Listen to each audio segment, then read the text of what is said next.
Welcome back to the Miami Dolphins franchise. It is currently week 11 and our Dolphins do not have a game this week, as well as Burns' Bills, so you're going to have two bye-week videos for both of us in this week.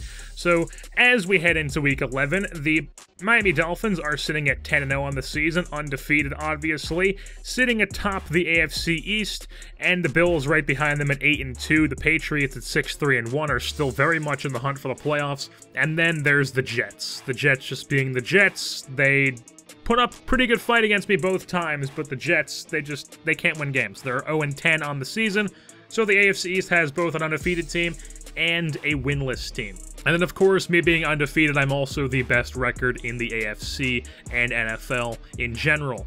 Now, if we take a look at some of our stats from our players, Ryan Tannehill in the passing category, 2,328 yards, 15 touchdowns, 6 INTs on the year for him with a 64% completion percentage and a 1.14 QBR. He is going to be out for Week 12. You saw he missed Week 10. He is out for Week 12 as well against the Colts, but he will be back for Week 13 against the Buffalo Bills. So that is good to see. And in the meantime, Brock Osweiler has thrown for 603 yards, 5 touchdowns, 2 interceptions, while completing 58% of his passes with a 1.21 QBR. If we take a look at the rushing stats, we've of course got our workhorse in Kalen Ballage. He has been an absolute stud for us this year. 149 carries, 791 yards, that's 5.3 a pop, 5 touchdowns, and he has not fumbled all season long. He is also second in the NFL in total rushing yards. Kenyon Drake has missed quite a bit of time. He was out on the injury report for 2 separate stints, so he's only gotten 58 carries this year, but he does have 310 yards, which is about a 5.3 yard per carry, and 4 touchdowns. So Drake, even though he has been hurt, he has been effective when he is actually on the field. Taking a look at the receiving stats, we've got Devontae Parker leading our team in receptions and yards with 36 receptions and 722 yards with 4 touchdowns. His yards are actually 4th in the NFL. Then we've got Kenny Stills with 33 catches and 599 yards and 3 touchdowns. Gesicki with 30 for 444 and 5 touchdowns. And then there's Albert Wilson for 19 for 413 yards and 2 touchdowns. Those are the main 4. The rest of everybody else is kind of just grouped together, and Carew has 7 for 88, Derby has 5 for 133, and then Jakeem Grant, who is the literal human cheat code, 5 receptions for 269 and 3 touchdowns, because especially before the most recent patch where they decided to make the game a lot harder, it was completely broken where if you had a guy with over 95 speed, he's going to get down on a streak play every single time, and well, Jakeem Grant has more than 95 speed, and pretty cheesy, not going to abuse it too much, but Jakeem Grant, that's why his stats look like the way they are. And then, of course, there's Danny Amendola, who has 5 catches for 46 yards and no touchdowns. He's been hurt, plus when he is on the field, he's too slow to get open, he's too old. Depending on what his salary hit, or salary cap, or whatever it is, whatever his salary hit will be for next season is depending. Whatever that is going to decide if he's going to get cut heading into next season. Because as it stands right now, Parker, Stills, and Wilson is the 1-2-3. Is a very good 1-2-3. I have no issue with that being my 1-2-3 for next season. And then maybe picking up a free agent in the offseason be the 4th, or maybe just developing Carew into our 4th guy. But Amendola, as it stands right now, I don't know really how long he's going to be on this team for future seasons. If we take a look at the blocking, the one thing that stands out is our left tackle, Laramie Tunsil, has given up 14 sacks in 10 games, which is a very much a lot of sacks, and it's also tied for the most given up in the NFL. He is tied with the Giants left tackle in Nate Solder. I believe he's the left tackle. He could be the right tackle. He's one of their tackles. And now if we move on to the defense side of things, Raekwon McMillan leads our team in tackles with 80, 7 for loss, and 1 INT. You've got Stephon Anthony, who has 71 tackles, 9 tackles for loss, a sack, and 4 INTs. Unfortunately for him, he is on the IR right now with a foot fracture. Robert Quinn has 8 sacks. That leads the team. Cameron Wake and William Hayes both have 6 sacks. And then Cordrea Tankersley has 6 INTs, which also leads the team in picks. Xavier Howard has done pretty well for himself as well. 57 tackles, 2 INTs, 10 pass deflections. Him and Tankersley have been very good as the 1-2 corners, and then Bobby McCain being the slot guy, or nickel corner I should say, is also very effective.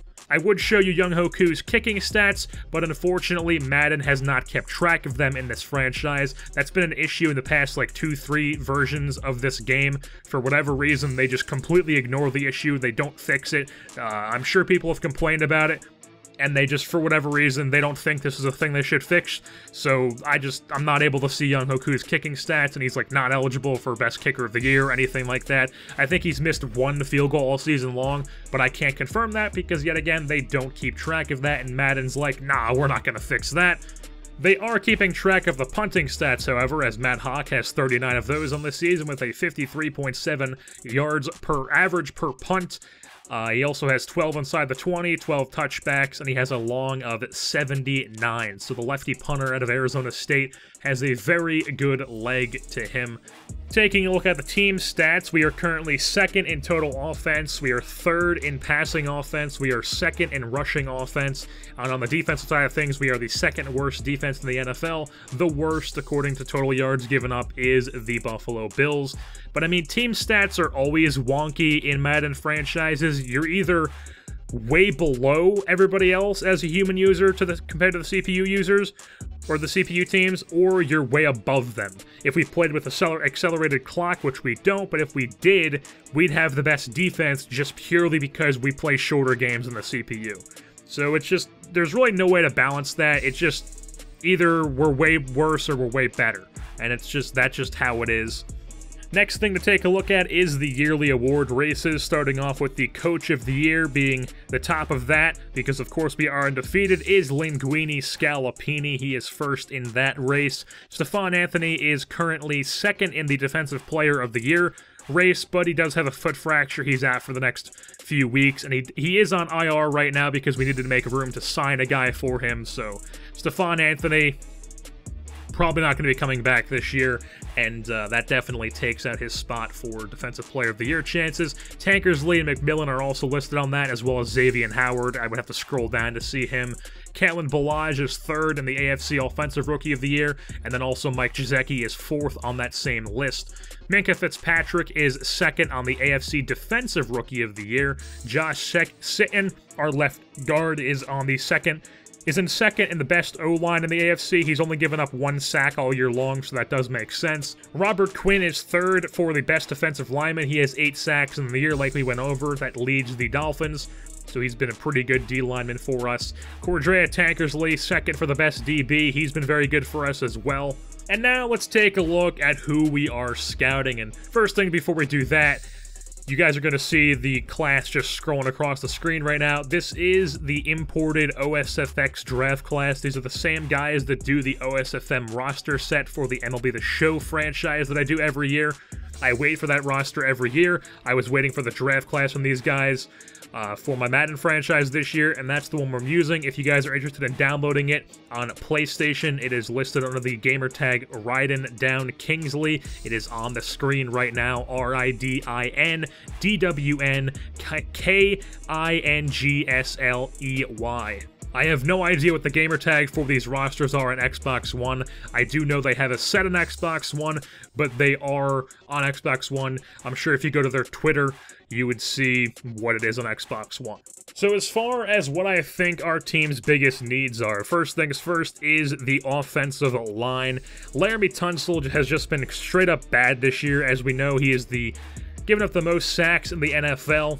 Javry Evans is not a permanent solution at right guard, and even then, he's not the greatest right guard to have. Daniel Kilgore, not very good at center. He's not going to be here for long. And then Josh Sitton, despite him being very good, is not going to be here forever because, 1, he's probably going to want a lot of money when his contract runs up, and 2, he's also old.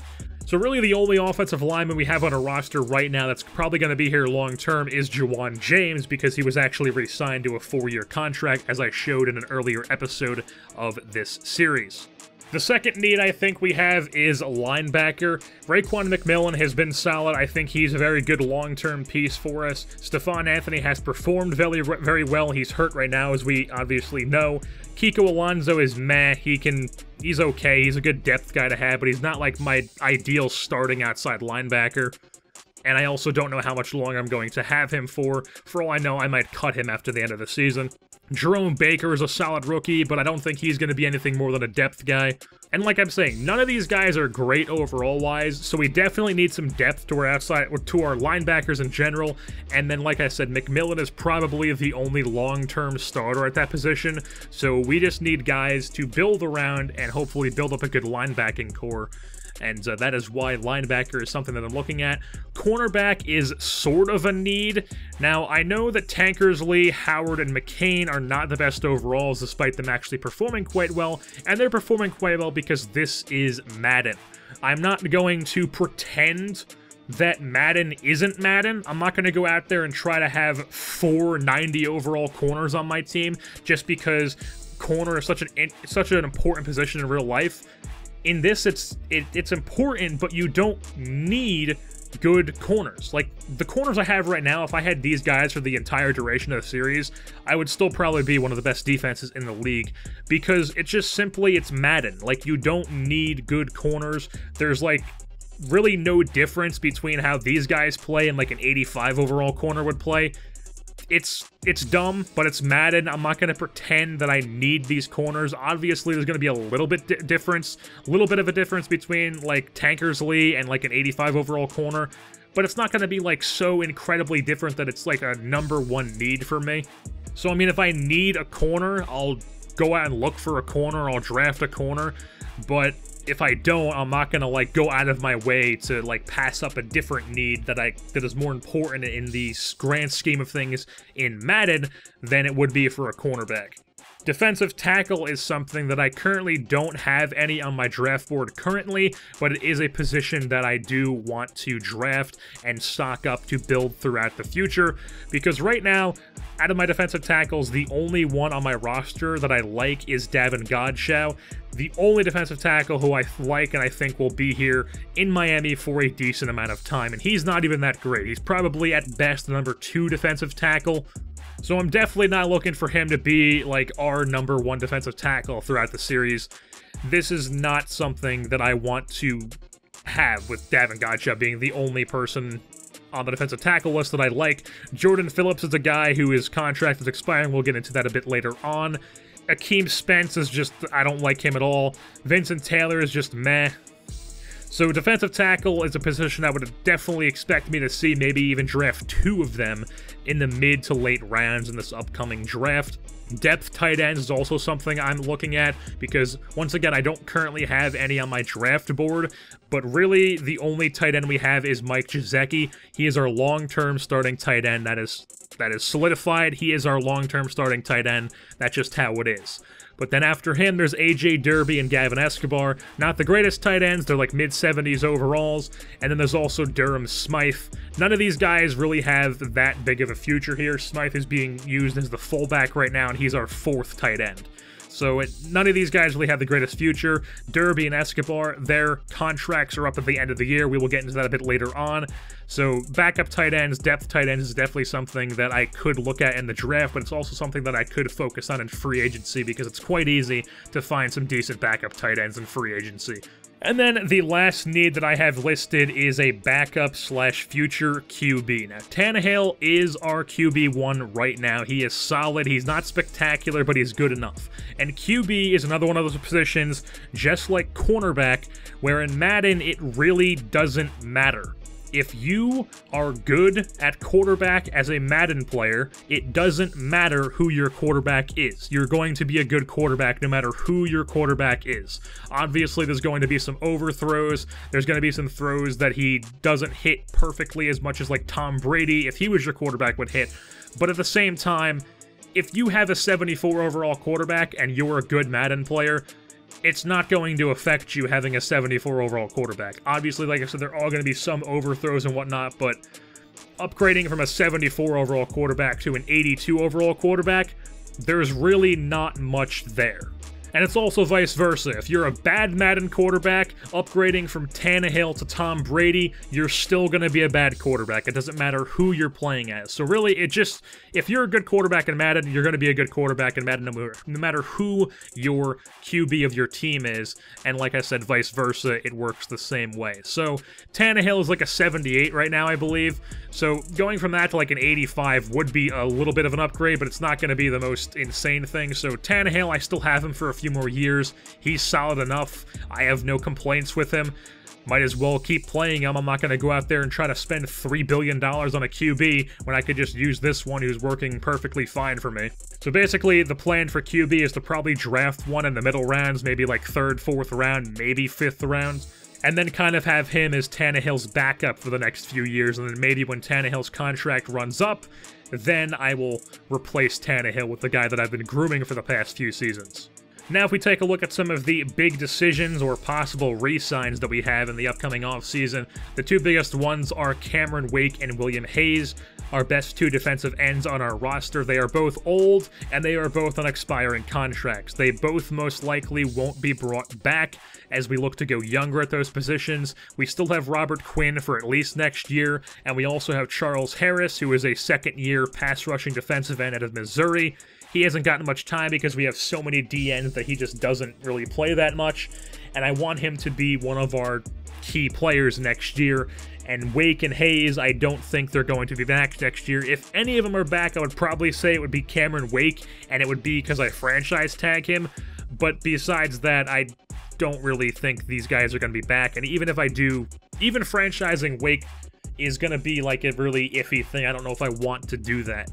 As I mentioned a bit earlier, AJ Derby and Gavin Escobar are both on expiring contracts. They're both mid-70s tight ends. They're both backups. And like I said, under the draft portion, that's why I have that as a need, because even though I do need backup tight ends, I don't think the draft is going to be my #1 area to look for these backup tight ends in, because if I have to draft somebody, I would rather draft a position like linebacker or offensive line or cornerback or something that's more harder to find, is probably the word I'm looking for here. While with tight end, you can easily find 2, 3, even 4 solid backup tight ends in free agency every single year. Even during the season, I could probably go into free agency right now in week 11 and find 2 guys who would put up very similar production levels as AJ Derby and Gavin Escobar as even 66 overall tight ends. So there's nothing really, I don't need to draft a tight end, but if I do find a tight end that I like and I want, I might draft him. But then I also will probably fill it through free agency. Jordan Phillips is a guy that I mentioned during the defensive tackle portion of the draft biggest needs. He is technically our best tight end. I'm doing air quotes right now. He's our best overall-wise. He has horrible block shedding, which is a very bad thing to have as a defensive tackle. And like I said, the only defensive tackle that I like is Davin Godchaux. So Phillips not going to be brought back. Godchaux will probably be the only returning defensive tackle on next year's team, and will probably fill that position up with some free agents, maybe some draftees as well. You also see Brock Osweiler on this list. He will definitely not be back. Like I said, I'm probably going to draft a QB in the mid-rounds, like 3rd, 4th, 5th round, and then groom him to eventually take over for Tannehill.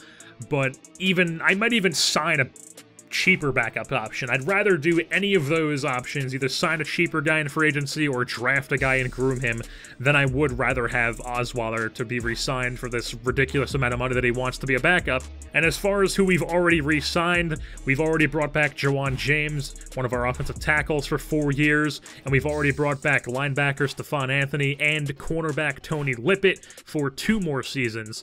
So those guys are all going to be on the team next year and for a couple years to come.